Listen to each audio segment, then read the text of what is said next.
Assalamu alaikum class. This is Altaf Ahmed Kolachi and I welcome to all of you in Naeem's Virtual Academy. Today we are again on the same topic but are going to discuss and learn new types of sentences.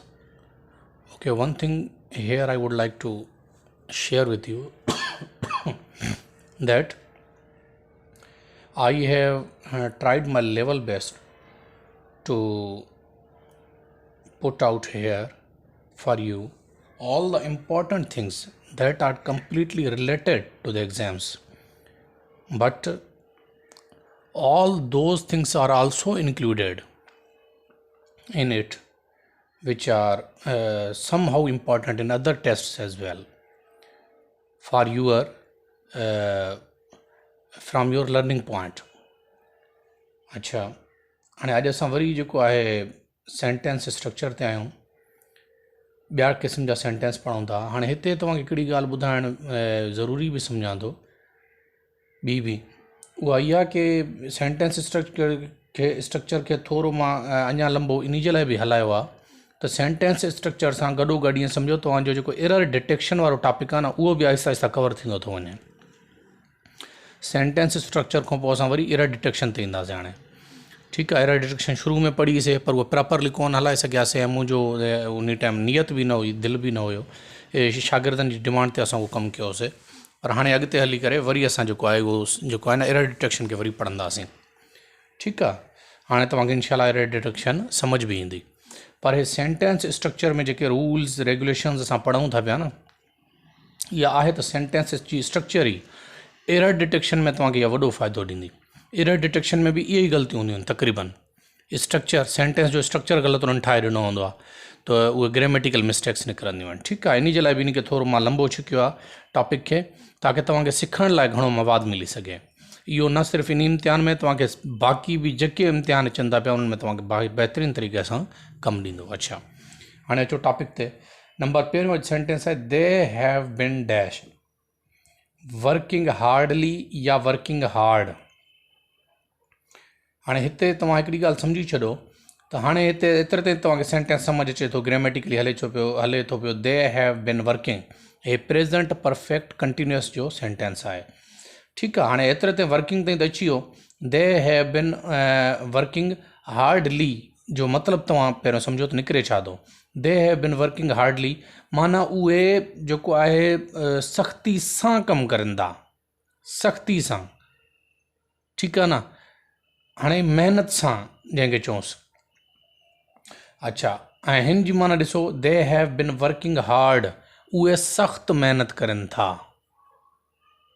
सख़्ती सां महिनत करनि था, सख़्तु महिनत करनि था। हाणे तव्हां सिंधी में ई सम्झी सघो था त कहिड़ो कॉन्सेप्ट दुरुस्त आहे।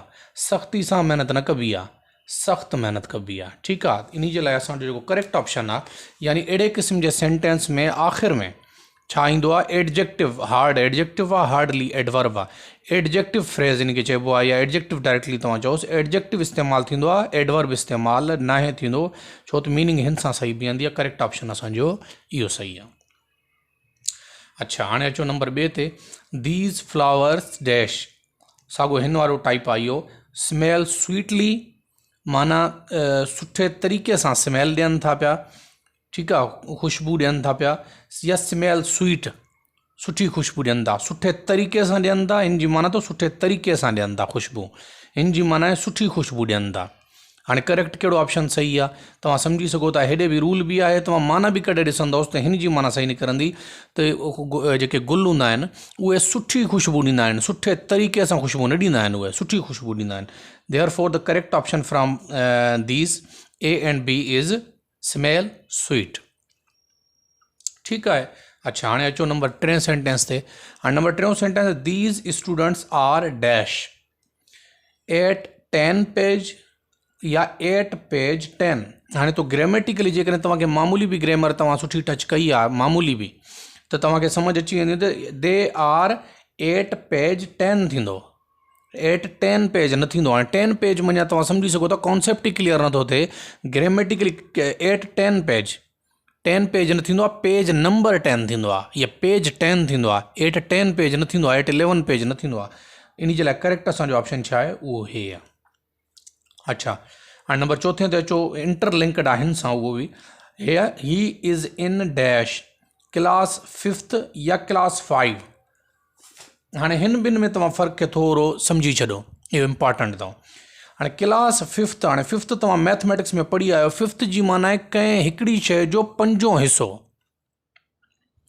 हिकिड़ी शइ जो 5हों हिसो 5th। हाणे जंहिंखे असां मैथमेटिक्स में लिखंदासीं 1/5, 5 शयुनि जो जेको आहे 1 हिसो, या हिकिड़ी शइ जो 5हों हिसो जंहिंखे चऊंसि असां, ठीकु आहे। अच्छा, हाणे हिन में जेकॾहिं तव्हां ॾिसंदो त क्लास 5 माना एक्यूरेटली 5हों दर्जो, 5वीं का शइ या 5हों नंबर का शइ, उहा अचे थी पई। He is in class 5 correct आहे। क्लास 5th जेको आहे ग्रामेटिकली जेको आहे उहो रॉन्ग आहे। असांजो करेक्ट ऑप्शन छा आहे, he is in class 5 not class 5th, ठीकु आहे। अच्छा, नंबर 5 ते अचो, आई पेड हिम डैश ₹50 या ₹50। हाणे हे मां उहे इंतिहाई अहम सेंटेंस मां वरी तव्हांखे रिपीट करे चवां थो पियो, इन जे लाइ तव्हांखे ॿुधाइणु ज़रूरी थो सम्झां। तव्हां इन्हनि खे मामूली न सम्झो, हे वॾो छांटे असां महिनत करे तव्हांजे लाइ कढे आया आहियूं। हे तव्हांखे इंतिहाई कमु ॾींदा, ठीकु आहे। इन्हनि खे कंहिं बि सेंटेंस, हिकिड़े के बि सेंटेंस खे लाइट न वठिजो, हे तव्हांखे एग्ज़ाम्स में वॾो कमु ॾींदा। ₹50, हाणे जनरल असां ज़ुबान में बि इहे लफ़्ज़ यूज़ कंदा आहियूं न ग्रामेटिकली। आई पेड हिम ₹50 या ₹50। हाणे जेको हितो करेक्ट ऑप्शन आहे उहो आहे आई पेड हिम ₹50। हाणे इहो कीअं थोरो इन जो कॉन्सेप्ट बि तव्हांखे सम्झाए छॾियां। हाणे हिते जेको ₹50 आहे, हाणे रुपीज़ नाउन आहे, 50 जेको आहे इहो छा आहे, एडजेक्टिव आहे, ठीकु।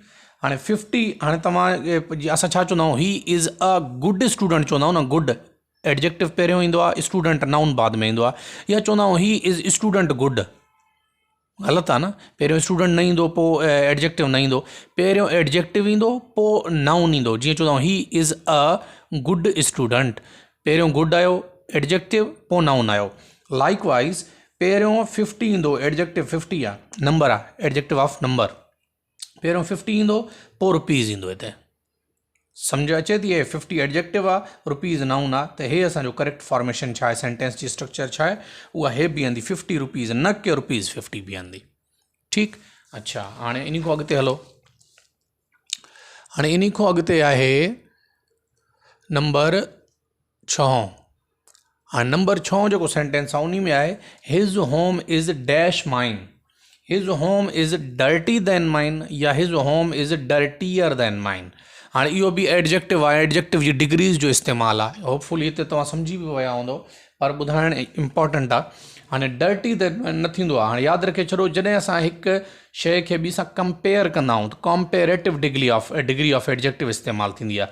हाणे डर्टी जेका आहे एडजेक्टिव आहे, लेकिन इहा एडजेक्टिव जी पॉज़िटिव डिग्री आहे। एडजेक्टिव जूं 3 डिग्रियूं हूंदियूं आहिनि, हिकिड़ी हूंदी आहे पॉज़िटिव, ठीकु आहे, ॿी हूंदी आहे कॉम्पेरेटिव, टी हूंदी आहे सुपरलेटिव, ठीकु आहे। हाणे जीअं डर्टी जेका आहे इहा आहे पॉज़िटिव, डर्टियर कॉम्पेरेटिव आहे, यानी जॾहिं असां ॿिनि शयुनि खे कंपेयर करूं त हिकु हीअ शइ हुन खां वधीक मेरी आहे। जेकॾहिं चऊं फॉर एग्ज़ाम्पल, मां चवां थो त हीअ टेबल मेरी आहे, हीअ किताब मेरी आहे, हीअ मोबाइल मेरी आहे, मुंहिंजा कपिड़ा मेरा आहिनि, ठीकु आहे न। माई क्लॉथिज़ आर डर्टी, ठीकु। मां कंहिं सां कंपेयर नथो करां, सिर्फ़ु उन्हनि जी ॻाल्हि करां थो। जॾहिं कंहिं ॿी शइ सां मां कंपेयर करां, ॿी शइ सां कंपेयर करां, पोइ थींदो माई क्लॉथिज़ आर डर्टियर दैन यूअर्स, ठीकु आहे। पोइ कंपेरेटिव डिग्री इस्तेमालु थींदी जॾहिं कंपेयर थींदी शइ ॿिनि सां। पर जॾहिं 2 या 3 सां, पर जॾहिं हिकिड़ी शइ खे असां सभिनी सां कंपेयर करूं त पूरी क्लास में जेके स्टूडेंट्स आहिनि, हिकिड़े स्टूडेंट जी ड्रेस सभिनी स्टूडेंट्स खां वधीक मेरी आहे, पोइ चइबो त his dress is the dirtiest, the dirtiest, superlative में द बि लॻंदो आहे ऐं डर्टीएस्ट उहा सुपरलेटिव डिग्री हूंदी आहे। हाणे हिते 2 शयुनि में जेको आहे न पंहिंजे ऐं हुनजे घर जे उन में कंपेयर करे थो पियो, त डिग्री बि कंपेरेटिव लॻंदी, डर्टी न लॻंदो बल्कि डर्टियर दैन थींदो, ठीकु आहे। हाणे हिते जेको करेक्ट असांजो ऑप्शन आहे उहो छा आहे, डर्टियर। अच्छा, हाणे इन खां अॻिते हलोसि। नंबर 7 आहे, my friend has dangerous dash. हाणे हे बि तमामु अहम अथव, डेंजरस डैश छा, आर्म। हाणे हिते आर्म जी माना बाह न अथव, आर्म माना वेपन, तव्हां ॿुधो न, जीअं चवंदा आहिनि आर्मी, आर्मी, ठीकु आहे न, माना फुल ऑफ वेपन्स।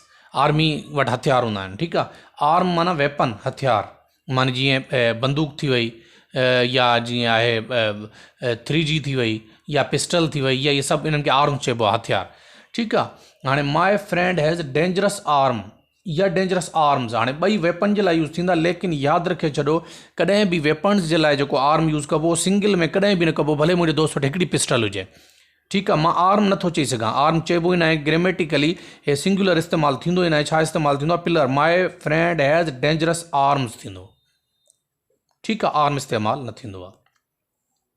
अच्छा, number 8, they gave us dash advices या एडवाइस या पीसिस ऑफ एडवाइस। हाणे इहो बि लाइक वाइज़ हिन वांगुरु, सतें वांगुरु हमेशह जेको आहे हिन फॉर्म में यूज़ थींदो आहे, हे हिन फॉर्म में यूज़ न थींदो। वरी हे ॾिसो, हे आर्म्स में हमेशह प्लूरल में यूज़ थींदो आहे, हे वरी हमेशह हिन फॉर्म में एडवाइस में यूज़ थींदो आहे, या वरी जेकॾहिं प्लूरल में करिणो आहे त पीसिस ऑफ एडवाइस। हालांकि एडवाइस जी माना तव्हां सिंगुलर प्लूरल ॿिन्ही में वठी सघो था ग्रामेटिकली इंग्लिश में, पर जेकॾहिं तव्हांखे अञा क्लियर करिणो आहे त असां प्लूरल में ॻाल्हि करूं था त हुन मूंखे नसीहतूं कयूं, त पोइ तव्हां पीसिस ऑफ एडवाइस यूज़ करे सघो था। एडवाइसिस हिन जे पोयां एस कॾहिं बि न आहे लॻंदो, ग्रामेटिकली इहो सेंटेंस इनकरेक्ट थींदो। करेक्ट छा आहे, advice, he gave us advice. भले हुन असांखे घणियूं नसीहतूं कयूं हुजनि, पर जेकॾहिं अञा क्लियर करण था चाहियो त हुन असांखे घणियूं नसीहतूं कयूं त पोइ चवंदो they gave us pieces of advice. Advice न थींदो, हे सिर्फ़ु एडवाइसिस न थींदो, उहो हे करेक्ट ऑप्शन आहे। अच्छा, 9 नंबर ते अचो, do you have dash scissor या सीज़र्स। हाणे सीज़र चइबो आहे कैंची खे। हाणे हिकिड़ी ॻाल्हि तव्हां सम्झी छॾो, कॾहिं बि कैंची तव्हां छा उन खे चई सघो था जंहिंमें सिर्फ़ु हिकिड़ो ब्लेड हुजे। कैंची में तव्हां ख़बर आहे 2 ब्लेड हूंदा आहिनि हमेशह, ठीकु आहे न, उहा मुकमिल कैंची थींदी बि तॾहिं आहे। जेकॾहिं सिर्फ़ु हिकिड़ो ब्लेड आहे त उहा एज़ नाइफ यूज़ करे सघिजे थी, एज़ कटर यूज़ करे सघिजे थी, पर उहा कैंची जे तौर ते यूज़ नथी थी सघे। उन खे पेयर ऑफ ब्लेड्स हूंदा आहिनि कैंची खे, सीज़र्स खे, ठीकु आहे न, इन जे करे उनखे सीज़र्स चइबो आहे।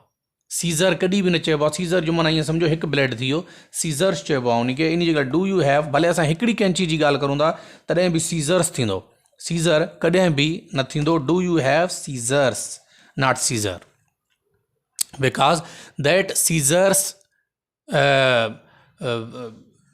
Contain pair of blades. अच्छा, हाणे अचो, शी इज़ माई डैश। हाणे हे बि आम ज़िंदगी में यूज़ थींदो आहे, पर ग्रामेटिकली कंहिं कंहिंखे ख़बर आहे, कंहिं कंहिंखे न आहे, या अक्सर तौर ते माण्हू इहे यूज़ करे वेंदा आहिनि। She is my cousin sister, या सिर्फ़ु कज़न। हाणे ग्रामेटिकली यादि रखे छॾो, कज़न सिस्टर या कज़न ब्रदर चवणु ग़लति आहे, सिर्फ़ु कज़न चइबो आहे। He is my cousin, he is my cousin, लेकिन ईअं न आहे त he is my cousin brother या she is my cousin sister. Grammatically इहो छा आहे, ग्रामेटिकली इहो इनकरेक्ट आहे, ग्रामेटिकली इहो रॉन्ग आहे। करेक्ट इन जो छा आहे, she is my cousin, cousin brother, cousin sister grammatically ग़लति आहे, ठीकु आहे। हाणे इहे जेके सेंटेंस हुआ इन्हनि खे ख़ूब प्रैक्टिस कंदा कयो, घटि में घटि हिकिड़े ई सेंटेंस, जहिड़ा सेंटेंस 2-2, 3-3, 4-4 ठाहे करे उन्हनि खे प्रैक्टिस कंदा करो, जीअं सही नमूने तव्हांजे दिमाग़ ते चढ़ी वञनि। Because practice makes a man perfect.